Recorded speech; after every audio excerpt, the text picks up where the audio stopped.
눈 뜨면 달라진 세상, 조금 알만 하면 변해버린 세상. 여러분의 문화 트렌드 가이드가 되어드리겠습니다. 안녕하세요. 문화야 놀자 고민정입니다. 안녕하세요. 문화야 놀자 박권입니다. 반갑습니다.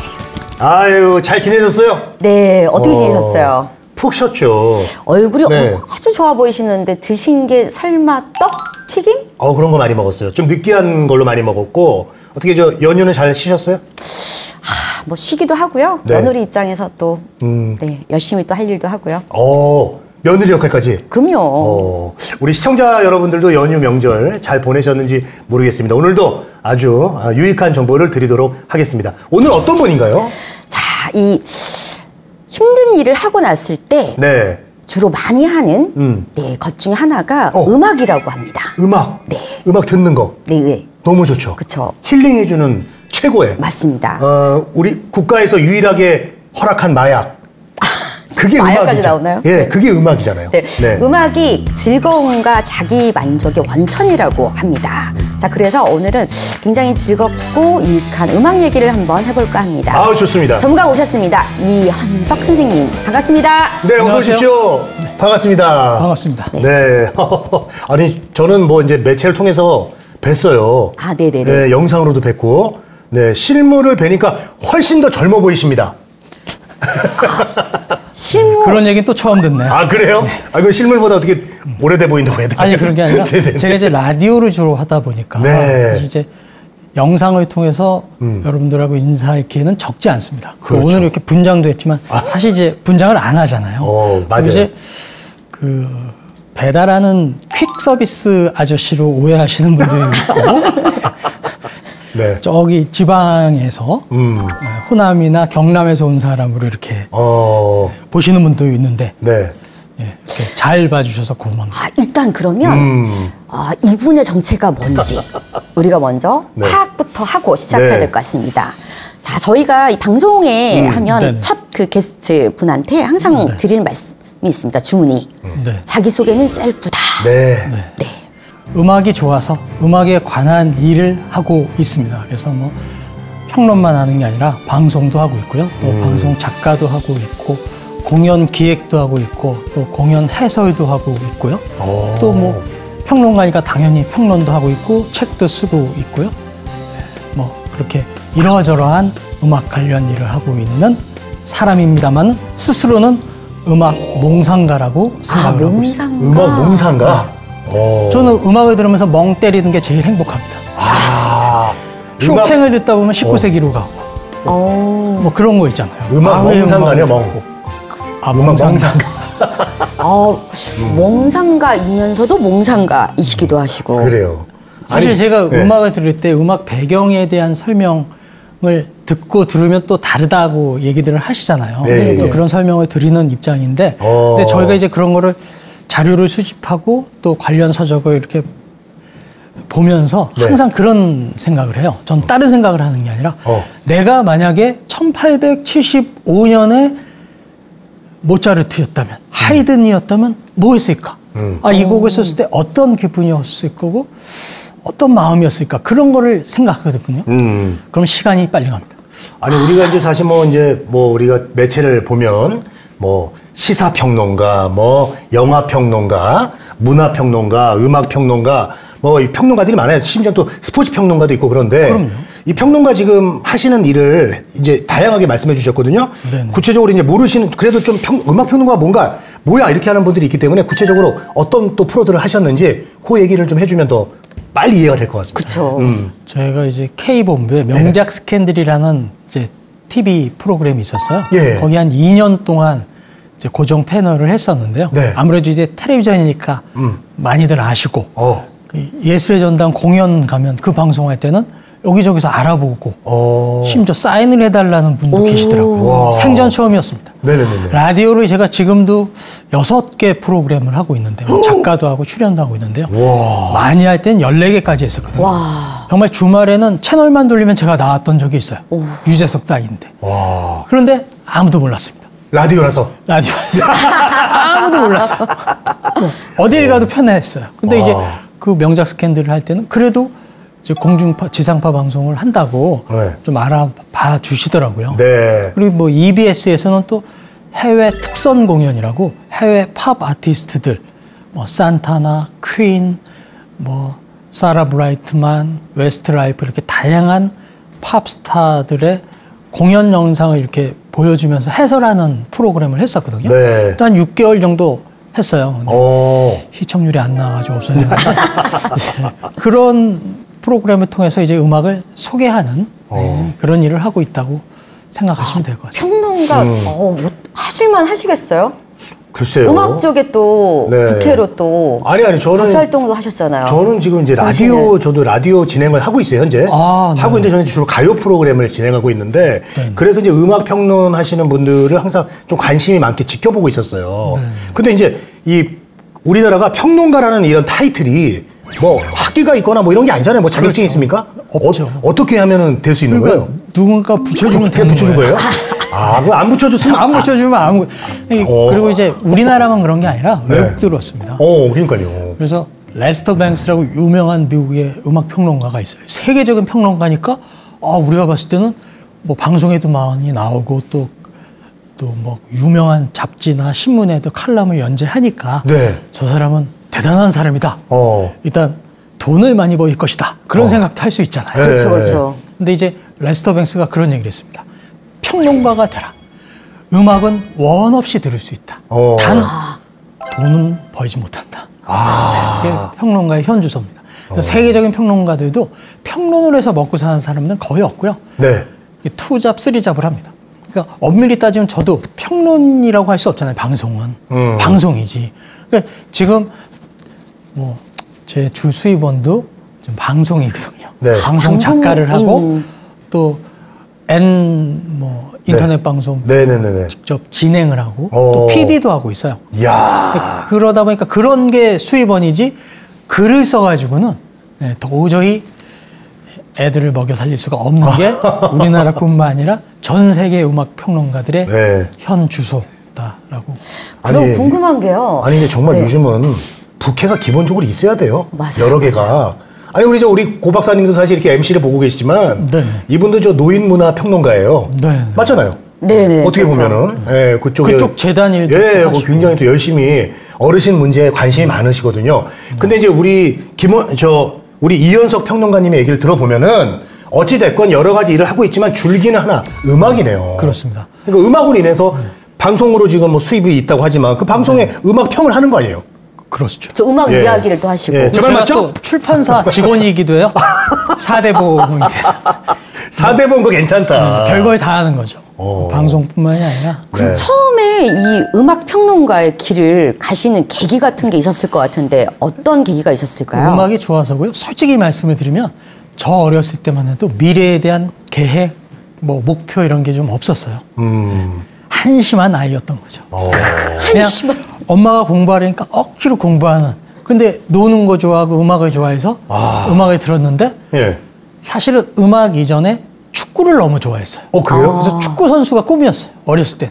그리고 축구도 제법 했습니다. 그래요? 그래서 동네에서 축구하면 뭐 약간 10번 네. 스트라이커도 맞고 공격수. 저희 어렸을 때만 해도 차범근이 최고였거든요. 그렇죠. 그리고 요즘과 달리 예전에 차범근이 축구할 때는 차범근 선수 단독 대시라는 말을 방송에서 많이 했습니다. 단독 대시. 예, 그냥 한 30m는 기본으로 뻥 차고 한 두세 명을 제치고 치고 달리는 골대야까지 가서 골을 치달이라고 넣는 그래요. 치달. 네. 치고 다닌다고 그래서. 그런 걸 보면서 다 그런 걸 선망했거든요. 어렸을 때 남자아이들은 나도 차범근처럼 단독 대시 골 이런 걸 해야겠다. 근데 그런 게 꿈이었는데 중학생이 되니까 애들이 슬슬 축구하는 애들이 없고 공부한다고 이렇게 잘 안 나오더라고요. 현실적으로 바뀌면서. 그리고 고등학생이 되니까 축구를 안 해요. 저 혼자 할 수는 없잖아요. 축구가 단체 경기니까. 혼자 축구를 한다. 이건 어렵네요. 그래서 이제 그때부터 저도 음악을 좋아하게 됐고. 아니 다른 사람들은 공부로 축구를 안 가는데 하니까 공부로 가는데 왜 본인만 음악으로 또 이제 그 음악을 들으면서도 공부도 조금 한 게 공부가 좋아서가 아니라 성적이 떨어지면 제일 먼저 부모님이 하시는 말씀이 너 음악 듣다 보니까 그렇게 성적이 떨어지고. 예전에는 하여튼 음악을 듣는 걸 그렇게들 어른들이 싫어하셨어요. 학교 선생님도 싫어했고 제가 잊을 수 없는 게 고1 때 예전에 월간 팝송이라는 팝송 전문지가 있었습니다. 유일한 대한민국의 팝송 전문지. 이제 월간 팝송만 있다가 나중에 뭐 음악 세계도 생기고 지구촌 영상음악 그게 GMV가 되고 그랬는데 월간 팝송을 제가 매월 구독을 했죠. 정기 구독을. 근데 학교에 가서도 봤단 말이에요. 보고 또 보고 했는데 쉬는 시간에 보는데 기술 선생님이 이렇게 둘러서 반을 이렇게 보시더니 제가 그 잡지를 보고 있으니까 그걸 뺏어 가시더라고요. 그렇죠. 그때는. 그래서 요즘은 상상도 할 수 없지만 예전에는 선생님들이 버릇처럼 애들 뒤통수를 한 대씩 딱 때렸습니다. 네. 야, 이 녀석아, 뭐 하는 거야? 하면서 잡지를 툭 뺏어가지고 교무실로 와, 그러는 거예요. 아, 그 교무실. 너무 황당해가지고 갔죠. 네. 약간 이제 반항심을 가지고 갔는데 또 가니까 다정하게 타이르시더라고요. 아. 원서가 할 일이 없으면 하늘을 쳐다보려. 할 일이 없으면 하늘을 쳐다봐. 이런 거 보지 마. 이런 거 백해무익해. 거기서 제가 그 선생님은 이게 왜 백해무익해요? 그렇지. 음악인데? 그 선생님이 잘못하셨어요. 근데 선생님께서 그것도 받아서 어떤 말씀을 하시냐면 음악이 좋으면 클래식을 들어요. 이런 노래 내년 가면 다 없어져. 그러니까 이거 보시면 1970년대, 60년대 음악 지금 얘기하고 있는데 이게 왜 없어지냐고. 비트지가 60년대 음악 했는데 아직도 다 좋아하지 않냐 그러니까 그때 약간 표정이 조금 짜증나는 표정을 받고 여하간 선생님이 얘기했잖아. 이런 거 학교에서 보면 안 돼. 토달지 말고. 지금은 돌려주는데 다음에는 압수야 그러시더라고요. 그래서 뭐 네 하고 왔었죠. 그렇게 음악을 좋아하다 보니까 빠져들게 되고 그 반항심에 더 들었던 것 같아요. 그리고 일단 부모님과 사이좋게 지내야 되기 때문에 부모님을 의식해서 공부를 좀 하면서 음악만 들었던 것 같아요. 그러니까 음악을 듣게 되면 사실 음악인이 되고 싶은 열망을 갖게 되거든요. 예. 세상의 모든 평론가들 다 그렇습니다. 음악 관련 PD들도 마찬가지입니다. 음악가가 되고 싶었습니다.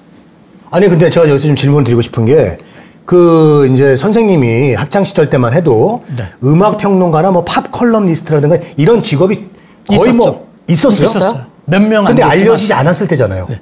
그 관심 있는 사람 외에는 모르잖아요. 유명한 이제 평론가들이 있었고요. 팝송을 좋아하다 보면 뭐 그때 김광한 씨 있었죠. DJ들 일단 김광한, 이종환, 예, 그분들이 김기덕, 박원웅 이런 분들이 전설적인 팝 DJ였죠. 그럼 이제 보통 음악을 내가 하겠다 그러면 우리가 생각할 때는 이제 뭐 가수를 한다거나 악기를 이제 다루는 이런 연주를 하는 사람을 떠올릴 수가 있는데 그때부터 내가 음악 평론을 해야겠다라는 생각을 하셨어요? 가수, 작곡가를 꿈꾸게 되죠. 그래서 당연히 그러니까. 기타를 사가지고 디퍼플, 레드제플린의 노래 카피하면서 했는데 어디 뭐야? 레드제플린? 레드제플린, 디퍼플이라는 디퍼플 1960년대, 70년대까지 전성기를 누렸던 이제 하드락 밴드거든요. 헤비메탈 밴드. 근데 디퍼플은 나중에 해체됐다가 재결성돼서 지금도 활동을 하고 있고요. 그러니까 반백년 이상 활동하고 있는 팀이고 레드제플린이 이제 1980년에 해체가 됐는데 우리나라에서는 팝송 듣는 사람들이 가는 단계적인 코스가 있었습니다. 어떤 거죠? 처음에 아바, 둘리스, 뭐 레이프 가레 네.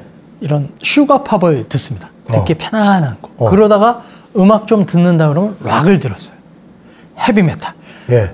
그 중에서도 레드제플린, 디퍼플이 우리나라에선 정말 절대적인 인기를 누렸거든요. 그러니까 월간 팝송을 봐도 거기 팬 투표, 포지션별 인기 순위가 나오는데 레드제플린. 뭐 보컬리스트, 베이시스트, 드러머, 기타리스트 하면 다 레드제플린, 디퍼플 멤버들이 5위권 안에 있었어요. 그 뒤쪽이 메탈리카인가요? 메탈리카 이제 저희 세대가 아니라 좀 더 뒤. D가 더 뒤고. 이미 지금 그 시절로 지금 가 계신 것 같아요. 말씀하시는 거 보니까. 우리 좀 약간 추억 여행하는 느낌이 있어요. 네네. 옛날로 돌아간 느낌이 있거든요. 근데 그런 가수들의 노래를 카피하다 보니까 예. 아 나는 안 되겠구나 오더라고요. 왜요? 이거 재능이 모자랐던 거죠. 그걸 잘 따라하는 애들도 있는데 그게 치다 보니까 오 막히는 거예요. 근데 그걸 이겨내야 되는데 그 기타를 네, 못 이겨내요. 그래서 이제 음악을 듣는 데 집중을 하게 됐고 그리고 사실 음악 듣는 사람들이 그렇게 락을 좋아하게 되다 보면 마지막에 가선 재즈를 듣게 됩니다. 저희 때는 그랬어요. 재즈 듣는 사람들이 굉장히 높이 있는 매니아로 인정을 받았어요. 아, 재즈가 정말 진정한 음악 매니아. 뭔가 있어 보이는 느낌이 있고. 그러니까 가요를 많이 듣는다. 뭐 그런 거에 들어 취급을 안 했고요. 팝송 하고 헤비메탈 듣는다 하고 재즈 듣는다 와우 이렇게. 네. 트로트 듣는다고 하면 트로트는 이제 저희가 이제 아예 다루지도 않아요. 10대 때니까. 그러니까 10대 때 재즈까지 가는 사람이 많지 않았어요. 그렇겠네요. 제 친구 중에 실명을 공개하면 제가 정말 조금 유명한 사람이 돼서 TV는 사랑을 싣고 같은 프로그램 나가면 만나고 싶었던 친구가 최경배라는 애입니다. 걔가 저를 이렇게 만들었어요. 왜요? 걔가 너무 팝송을 많이 듣는 거예요. 좋아하고 잘 알고. 꼭 그런 친구들이 있어요. 주변에 한 명씩은. 그러니까 저는 걔를 쫓아갔다고 봐야죠. 그러니까 지금 도대체 걔가 무슨 음악을 듣는지 궁금한데. 이제 와서 지금에 고등학교 때서는 와서는 이제 연락이 끊겼어요. 같은 고등학교에 다니지 않고. 네. 중학교 때 제가 막 아바 음악 듣고 케니 로저스, 비틀즈까지는 들었는데 이런 음악 들을 때 케니 로저스 나왔습니다. 헤비메탈을 듣더라고요. 그래서 이미 그 단계를 넘어섰네요. 걔 얘기 듣고 걔가 추천을 해줬죠. 헤비메탈은 이런 걸 들어야 돼요. 그 다음에 아트락을 듣더라고요. 프로그레시브 락. 그래서 핑크 플로이드, 제네시스, 킹 크림슨 이런 걸 들으면서 어떤 게 명반이니까 사라. 또 그걸 얘기 듣고 요즘은 다 다운받아서 듣고 사실 돈 별로 없어도 됐거든요. 다 인터넷만 할 수 있으면 못 듣는 음악이 없습니다. 다 들을 수 있는데 정말 사야죠. 예전에 뭐 이 백판이나 이런 거 좀 사고. 그러니까 평론가를 더 우러러 볼 수 있었던 게 우리가 못 들을 수 있는 음악이 너무 많았고 또 금지곡, 금지 음반이 많았어요. 한국에. 그리고 음반이 보통 미국에서 히트한 다음에 한 3개월이 지나야 우리나라에서 라이센스가 나왔어요. 그러니까 지금 빌보드 차트 1위 하는 걸 듣고 싶은데 음반샵에 가면 없어요. 어떻게 하겠습니까? 불법 음반을 들어야죠. 세운상가 가야 돼요. 그러니까 소위 말하는 해적 음반, 백판을 우리가 사게 됐던 거예요. 백판의 장점은 일단 모든 음악을 들을 수 있고 금지곡이 없다. 그리고 음반 자켓도 약간 선정적이면 그 자켓이 이제 라이센스로 나올 때는 바뀌어야 됐습니다. 근데 사실 백판이 불법은 불법인 거죠. 완전히 불법이죠. 그럼 이거 나도 그럼 불법 산 거네. 어떡하지? 예전에 팝송 듣는 사람들은 다 그렇게. 왕구른 사람이 있어요. 제가 소시적에 이제 그 압구정동 쪽에 이제 뭐 상하 레코드라고 있어요. 유명하죠. 네, 거기 가면 이제 빌보드 차트 순위표가 있습니다. 사장님이 그걸 줬어요. 그래서 그거를 제가 받아갖고 와가지고 공부하면서 빌보드 차트를 되게 관심 있어 하고 그랬었거든요. 그러니까 요즘은 좋습니다. 빌보드 차트 체크하는 사람들이 없는데 저희 때만 해도 그냥 빌보드 차트는 무조건 외워야 되는 곡이었거든요. 것이었거든요. 그래서 40위까지는 몰라도 일단 탑 10은 제가 항상 외우고 살았고요. 외우게 됩니다, 저절로. 너무 좋아하니까. 어떻게 외워? 그리고 예전에 그 아메리칸 탑 40라는 유명한 미국의 그 라디오 프로그램이 있었는데 그걸 AFKN 라디오에서 매주 토요일 날 2시부터 6시까지 4시간 동안 방송을 해줬어요. 4시간을요? 그걸 항상 들었어요. 연달아서? 연달. 대단합니다, 진짜. 아니 그런 정말 노력과 시간 투자가 있었으니까 지금 우리 음악 평론가가 되신 거 아니겠습니까? 어쨌든 간에 그 당시에는 거기 처음에 소개하실 때 말씀하신 것처럼 몽상가 이렇게 말씀하신 것처럼 음악을 들을 때 그 순간에 딱 몰입하셔서 빠져서 상상의 나래로 그 시절과 그 시대적 배경까지 상상하면서 갔다는 게 맞네요. 그걸 그렇게 듣는 좋은 방법이네요. 그렇게 진짜. 된 거는 사실 군대에 있을 때입니다. 저는 그래도 군대 생활이 참 고마운 게 군대 때 음악적으로 한 단계 업그레이드가 될 수 있었어요. 군대에서 음악이 군가 때문에 그런가요? 아니, 출병 때는 힘들지만 어느 정도 기수가 되면 조금 여유가 있잖아요. 그러면 책을 읽을 수가 있더라고요. 그러니까 음악을 들을 수는 없었지만 음악 관련 책을 정말 엄청나게 많이 읽었어요. 그러니까 닥치는 대로 뭐 팝송 잡지도 보고 클래식 책도 많이 보고요. 그러니까 클래식을 어떻게 보면 처음에 책으로 많이 익혔습니다. 군 시절에. 그러면 이제 군 시절이 이제 어떤 우리 선생님의 음악적인 그 관심도를 한 단계 끌어올린 그리고 음악적인 소양도 한 단계 높여지는. 그러니까 그 이전에는 대중음악에 푹 빠져 지냈다면 군대 생활을 계기로 해서 클래식에 깊이 빠져들게 됐고요. 그러면서 조금 후회되는 행동을 한 게 클래식 음반을 사기 위해서 팝 원판을 많이 팔았습니다. 나중에 땅을 치고 후회했는데요. 왜냐하면 원판을 팔면 예전에도 좀 비쌌거든요. 예. 그러면 라이센스 음반을 몇 장 살 수 있었거든요. 그래서 팔아서 클래식 음반을 사고 닥치는 대로 클래식을 들었어요. 그러니까 제가 항상 후배들한테도 하는 얘기가 음악을 일단 두루두루 섭렵하는 게 좋다.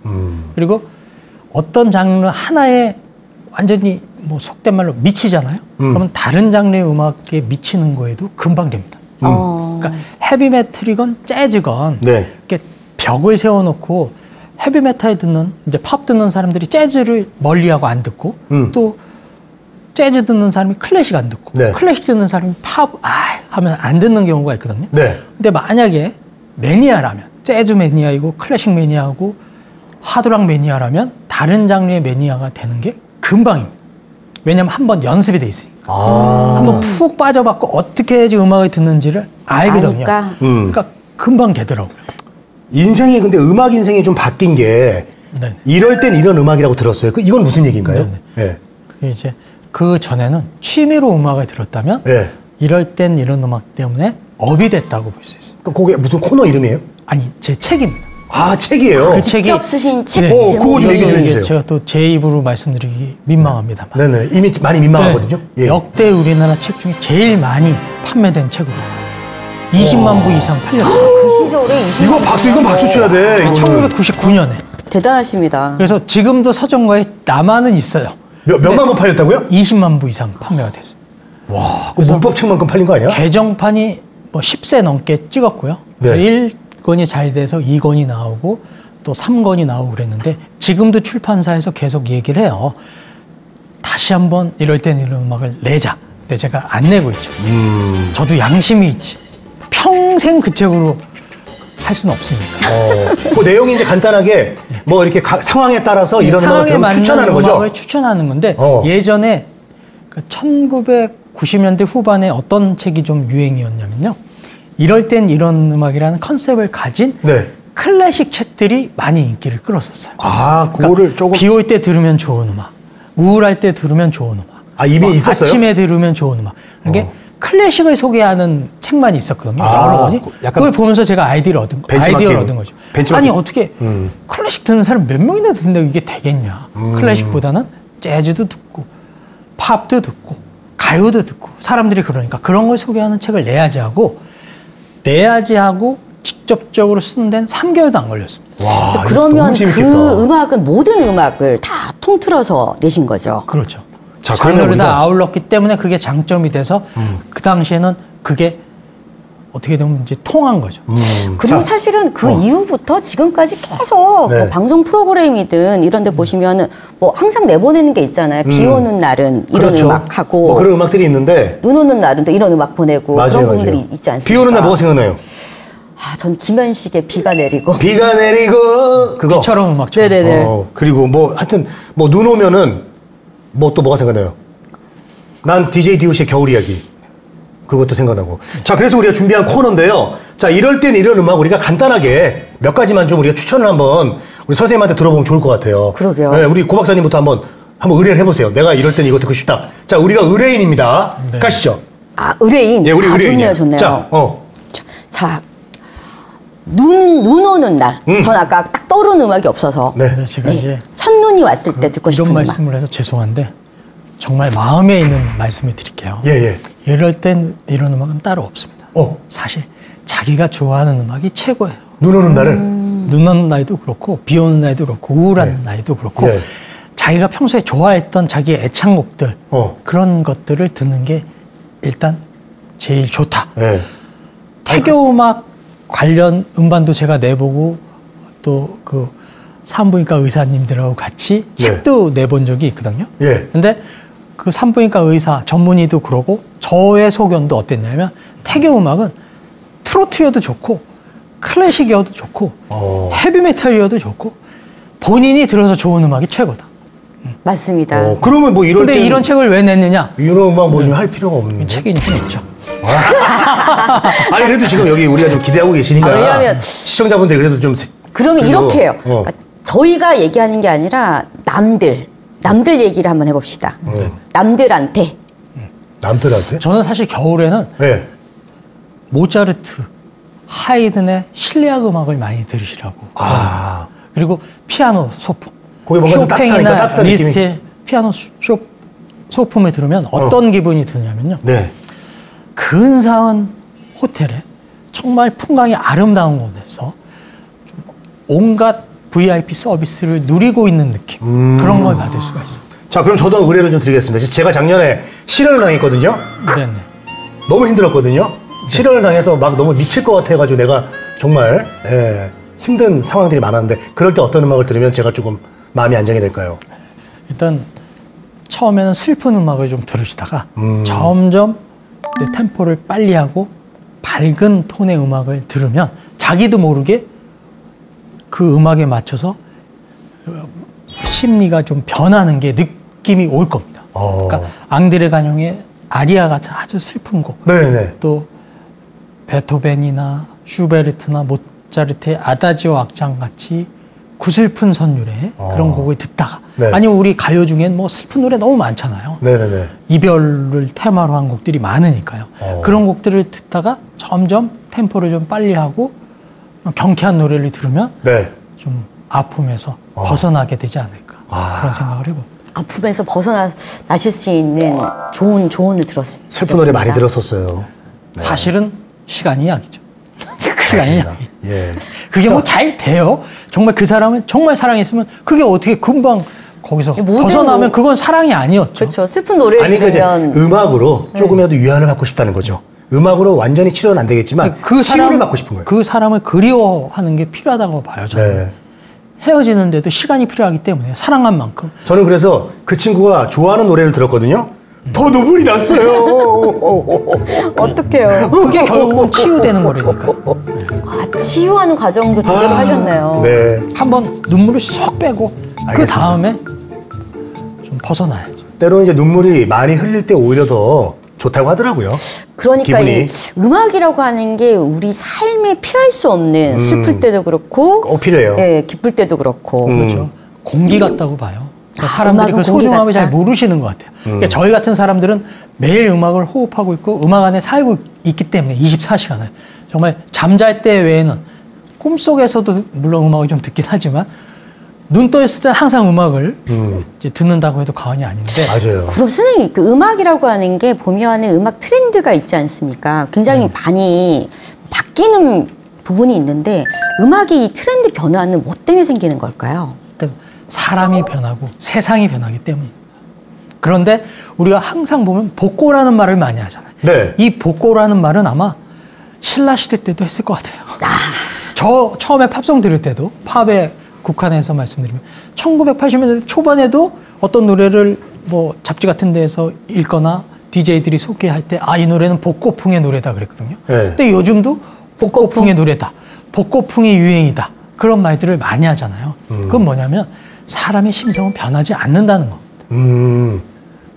유행을 떠나서 보편적인 사람의 감성이 변하지 않기 때문에 예전에 보편적인 감성의 음악이 지금도 사랑을 받을 수 있다는 거고요. 그리고 지금 예전에는 마차를 끌고 말을 타던 시대였잖아요.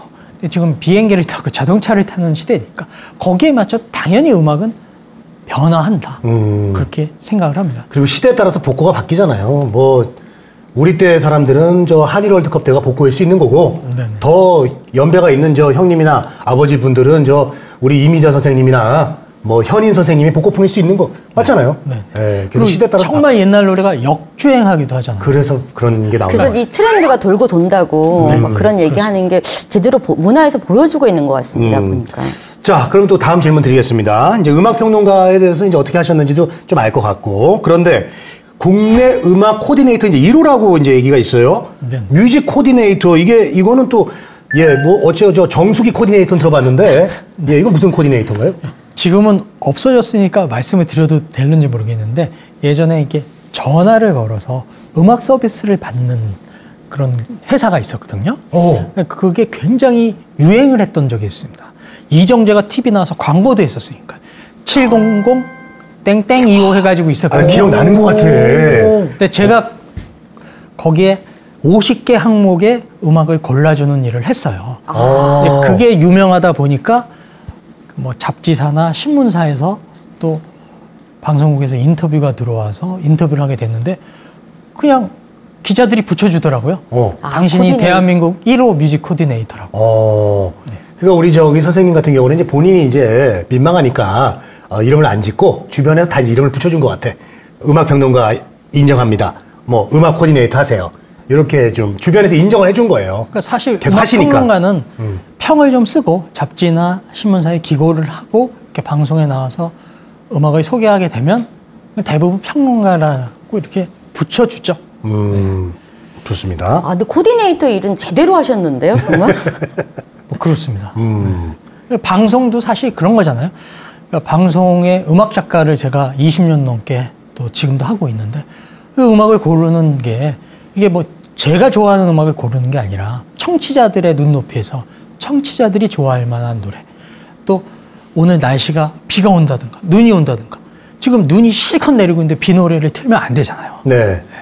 또 지금 뭐 국가적으로 조금 안 좋은 일이 있어가지고 네. 사회적인 분위기가 좀 가라앉아 있는데 거기서 댄스 음악 틀면서 룰루랄라 할 수 없고, 그러니까 그 상황에 맞는 음악을 사실 방송에서도 항상 컨택을 해서 틀어줘야 되니까 그것도 어떻게 보면 이제 코디네이터의 일이라고 할 수 있는 거죠. 음악을 보니까 그 말씀하시는 게 음악을 본인이 좋아하는 음악의 세계가 있지 않습니까? 평론가시라고 네네. 하더라도. 그럼요. 그런데 이제 이런 부분들을 이제 방송이나 뭐 타인에게 추천할 때는 또 이런 시대적인 사회적인 이런 영향까지도 다 고려해서 네. 또 추천해야 되는 부분이 있으니까 확실히 또 고려할 요소가 굉장히 많네요. 음악에 있어서도요.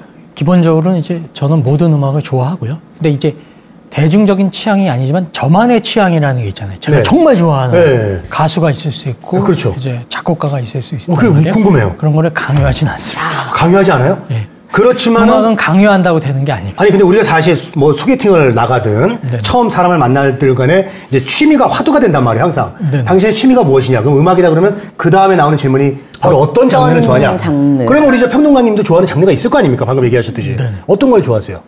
다 소개를 해주지만 뭐 본인 취향. 계절에 따라 다르지만 예. 일단 겨울에 만나면 클래식 좋아한다고 해요. 클래식 좋아하시죠? 겨울에는 실내악 클래식. 그 구정 지난 지가 얼마 안 됐으니까 지금은 클래식이네. 네네. 지금은 클래식 기간이라고 볼 수가 있겠네요. 그럼 여름은? 여름은 이제 락을 좋아해요. 여름에 락. 락 느낌은 전혀 없으신데. 락으로 가시는구나. 아니, 사람을 이렇게 네. 겉모습으로 평가하시면 우리는 곤란합니다. 보이는 게 일단 겉모습이니까 보이는 게. 예전에 보이는 제가 게. 이제 락을 듣다가 재즈로 가게 되고 재즈를 듣다가 클래식으로 가게 된 결정적인 또 계기가 뭐였냐면 네. 어느 순간 실증이 나더라고요. 왜냐하면 거의 24시간 헤비메탈만 들으니까 네. 뭘 들어도 10초만 들어도 D가 그려지는 거예요. 여기서 이 다음에 기타 이렇게 나오고 드럼 이렇게 나 베이스 이렇게 네. 흘러가다 이렇게 끝나겠구나. 이렇게 이제 속주가 들어가겠구나. 드럼이 이렇게. 아니나 다를까 그렇게 다 끝나요. 그러니까 뭘 들어도 감동이 없는 거예요. 이러면 안 되는데. 그래서 클래식에 관심을. 그러다가 이제 재즈죠. 아, 재즈를 재즈. 듣다 보니까 오 이거는 또 새로운 락에서 세상이고. 느낄 수 없는 네. 그런 즉흥 연주의 묘미가 있네 하면서 빠져들게 되고. 애드리브가 있더라고요, 재즈는. 그러다가 또 이게 어느 정도 지나니까 네. 이것도 또 뻔한 음악이 되는 거예요. 클래식으로 가다 보니까 이건 클래식은 좀 팝이나 재즈보다 오래 갑니다. 지금도 공부하고 있어요. 잔잔하게 깊이. 왜냐하면 방대하니까요. 장르가. 굉장히 오래됐고 역사가 그리고 네. 국가마다 또 다 다르게. 그리고 이제 클래식을 많이 듣는 사람들이 오면 이제 선수들은 얘기하다 보면 알잖아요. 이 사람이 어느 정도의 수준이라는 게 사실 한 10분, 20분 얘기해 보면 딱 압니다. 이 사람이 내공이 어디까지 와 있다. 근데 그런 거를 감추기 위해서 일부 이제 젊은 친구들이 자기가 그렇게 즐겨 듣지 않는 음악가를 좋아한다는 얘기를 해요. 일부러요? 예, 가령 말러나 바그너. 그러니까 말러의 교향곡, 바그너의 오페라를 좋아한다고 얘기해요. 쉽지 않거든요. 그리고 음반을 가지고 있는 사람도 사실 많지 않아요. 근데 일단 전 말러 교향곡 2번 좋아요. 9번 어디서 좋아요. 이제 어디서 들은 거예요? 어디서 이제 들었어? 들어갖고 이제 내가 유식하게 좀 보이려고. 아니 평론가니까 들을 수 있죠. 근데 정말 그거를 마음으로 이해하는 거는 쉽지 않거든요. 근데 그냥 그걸 제대로 자기가 이해하지 않은 상태에서 약간 겉멋으로 좋다 할 수 있는데 그럴 필요는 없을 것 같아요. 내가 그냥 많은 것까지만 트로트 좋아하면 예. 나는 진짜 영탁이 네. 너무 좋아요 해도 되고 네. 노래는 조용필이죠. 조용필이에요. 네. 뭐 조용필이 자기 아는 최고라고. 것만. 난 재즈는 저는 네킹콜 좋아합니다. 네. 네킹콜도 사실 정말 노래 잘하고 대중적이죠. 대중적이고 또 재즈죠. 피아노를 잘 치는 사람이었어요. 네. 왼손 피아노 연주가 뛰어났던 사람인데 그 사람이 이제 오스카 피터슨이라는 캐나다 출신의 정말 불세출의 피아니스트가 있는데 두 사람이 약속한 게 있거든요. 서로 딱 공연을 해보니까 서로 알겠는 거예요. 얘 정말 노래 잘한다. 테크닉을 떠나서 목소리 톤 자체가 예술이다. 근데 네킹콜도 이 친구는 너무 피아노를 잘 친다. 그래서 서로 약속을 한 거죠. 우리가 살아생전에는 나는 노래만 할 테니까 너는 피아노만 쳐라. 그렇게 약속을 한 거죠. 그러니까 서로의 영역을 인정해주고 네킹콜은 노래만 하기로. 오스카 피터슨도 노래도 잘하는 피아니스트였는데 네. 노래는 안 하고 피아노만 치기로. 그리고 정말 네킹콜이 세상을 떠나는 다음에 그 추모 콘서트에서 약간 눈물을 흘리면서 오스카 피터슨이 네킹콜의 모나리자를 부르면서 피아노를 칩니다. 네. 그 조용필의 모나리자랑 상관없는 거죠? 상관이 없죠. 상관없어요. 네킹콜 다른 모나리자구나. 팬이시라면서. 네. 모나리자 그건 줄 알았어. 사실 알겠습니다. 그 네킹콜 같은 경우 여러 가지 또 사회적인 의미가 있는 음악사적으로도 중요한 아티스트거든요. 네. 뭐 투영이나 키사스나 뭐 모나리자나 스마일이나 이런 달달한 노래로만 기억하실 수 있지만 이 사람이 사실 재즈 대중화에도 굉장히 기여를 했고요. 그렇죠. 그리고 재즈 트리오 편성으로 공연도 많이 했습니다. 그러니까 뛰어난 피아니스트이기도 하고 또 흑인 인권을 위해서 또 인종 차별을 위해서도 앞장섰던 그런 약간 오피니언 리더였고 선구자적인 그런 우리 저 사람이었어요. 이현석 평론가님은 이제 어떤 가수를 얘기해도 다 탁 던지면 1시간 정도는 얘기를 바로 풀어줄 할 수 수 있는 있는. 그래서 이제 음악 평론가라는 이름을 들을 수 있고 내공이 있으신 거예요. 그래서- 지금 예를 들어서 프랭크 시네트라 얘기하잖아요. 이분은 한 또 내일 1박 2일 갑니다. 제가 볼 땐 그래요. 그래서 제가 갑자기 생각이 났는데 이런 거를 한번 즉흥적으로 가져보면 어떨까 싶습니다. 뭐예요? 뭐냐면 네. 방송을 하시잖아요. 라디오에서. 네. 라디오에서 방송하시는 건데 그걸 굉장히 짧게 예를 들면 어떤 음악을 소개할 때 저는 그 세계가 뭔지 아주 궁금하거든요. 예를 들면 음악을 딱 소개했을 때 배경 얘기를. 그런 걸 해줘야지 우리가 더 이해가 쉽죠. 그렇죠. 그런 것처럼 그 소개를 어떻게 하시는지 딱 한 번 정도. 아니 그러니까 가요를 가지고 할게요. 갑자기 네. 가요. 생각났는데 좋아요. 그러니까 우리가 사실 그 음악을 흥미롭게 다가가는 방법이 여러 가지가 있지만 그 곡에 관한 비하인드 스토리를 알고 들으면 아무래도 더 재밌게 듣게 되거든요. 그렇죠. 맞습니다. 클래식도 그래요. 진짜 네. 어려운 음악일수록 더 그렇죠. 그리고 우리가 사실 어렸을 때 선생님들은 화장실도 안 가는 줄 알잖아요. 클래식 작곡가 베토벤, 바흐 음악 들어보면 너무 근사하고 막 아름다우니까 이 사람들은 너무 위대한 사람이다. 근데 실제로는 그냥 우리하고 똑같은 사람이거든요. 맨날 반찬 걱정하고 반찬 돈이 걱정. 너무 많이 날 들어가는 것 같은데 이게 좀 돈을 아껴야 되는데 이런 생각을 많이 주식 해요. 올랐나 안 올랐나 보고. 네. 그러니까 베토벤이 주식 때문에 망한 사람이거든요. 베토벤이 주식을 그렇게 했어요. 근데 잘못 투자해가지고 굉장히 어려움을 겪었었고. 그러니까 베토벤이 항상 가계부를 썼대요. 근데 이 사람이 좀 요즘 말로 쪼잔한 성격이어서 꼼꼼한. 가정부들한테 좀 야박했다고 합니다. 가정부들 페이를 그 월급 같은 걸 잘 안 주고. 베토벤이요? 네, 좀 인색하게 주고 그래. 주식 투자해야 되니까. 아니 왜 그랬대? 그 음악은 빠바바밤 하고 많이 남한테 줄 것 같아. 인색했던 거죠. 어? 그런 걸 돈- 알고 들으면은 이 사람 뭐 이런 사람이 있어? 그럴 수 있잖아요. 네. 근데 음악 안에서 자기의 이상을 실현한 거죠. 현실에서 자기가 할 수 없었던 것들을 음악을 통해서 구현을 한 거고요. 그러니까 뭐 가요 얘기하려다가 또 베토벤 얘기했는데 네. 가요 중에 이제 갑자기 생각난 게 예. 추가열 씨의 노래. 예, 추가열 씨. 네. 나 같은 건 없는 건가요? 예, 지금 추가열 씨가 새로 저작권협회 회장님이 됐습니다. 그래요? 네. 대표적인 히트곡이 나 같은 건 없는 건가요? 네. 그 슈가요 씨도 굉장히 언더그라운드에서 고생을 많이 했던 사람이거든요. 그렇죠.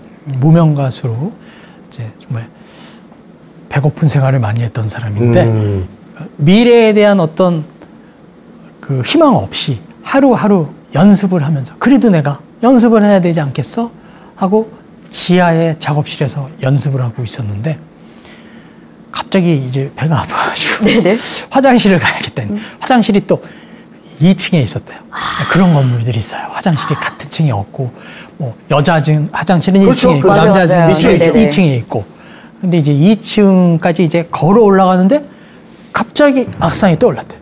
그게 나 같은 건 없는 건가요? 근데 너무 왜 하필 화장실을 떠오르는 찾는데? 그러니까 자기도 모르게 떠올랐대요. 왜 있는지는 모르는 거죠.